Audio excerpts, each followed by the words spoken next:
Manajemen risiko itu intinya adalah menjamin agar tujuan Pemkab yang sudah tercantum dalam RPJMD maupun tujuan organisasi bisa tercapai dan berjalan dengan baik.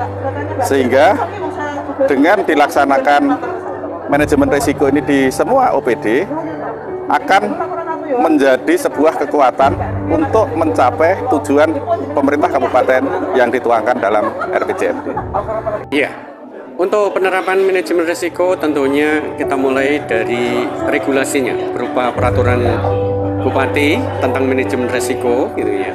Nah, tentunya juga perlu dilanjutkan dengan pelatihan untuk melakukan penilaian risiko gitu ya.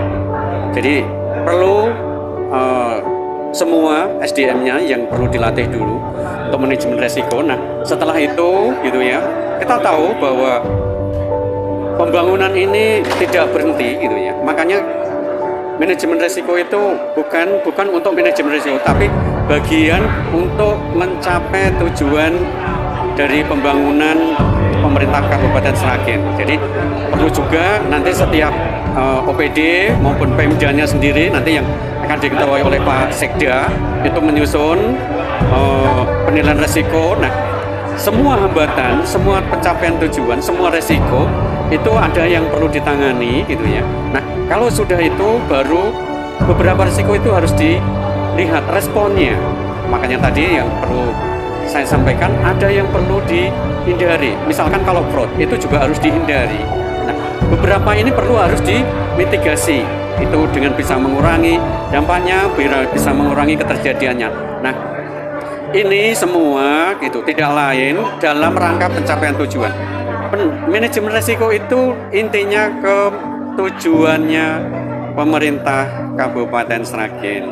Nah, itu juga kalau dari kabupaten sudah, setiap masing-masing OPD juga harus melihat cascading-nya, cross-cutting-nya seperti apa, bahwa posisi saya ini di dalam pencapaian tujuan itu seperti apa, itu akan dilihat gitu ya. Makanya kita kembali melihat RPJMD kita, melihat tujuan dan sasaran strategiknya, bahwa OPD itu merupakan bagian dari tujuannya Pemda, bukan berdiri sendiri. Nah, ini yang perlu. Nah, di OPD pun juga seperti itu. Nanti juga akan melihat mendiskusikan risiko-risiko yang terjadi, tentunya juga sampai ke kegiatan. Itu yang penting. Nah, kalau sudah ada semua, itu baru direspon, baru dipantau. Kalau ada keterjadian penting, ini yang perlu harus segera direspon. Nah, ini kalau sudah terjadi masalah, ya, ini berbeda. Bahwa risiko ini adalah kemungkinan-kemungkinan. Nah, inilah yang perlu dimitigasi. Tetapi kalau sudah terjadi masalah juga bukan ini, tapi juga harus ada penanganan tersendiri. Saya kira itu, Bapak Ibu. Yeah.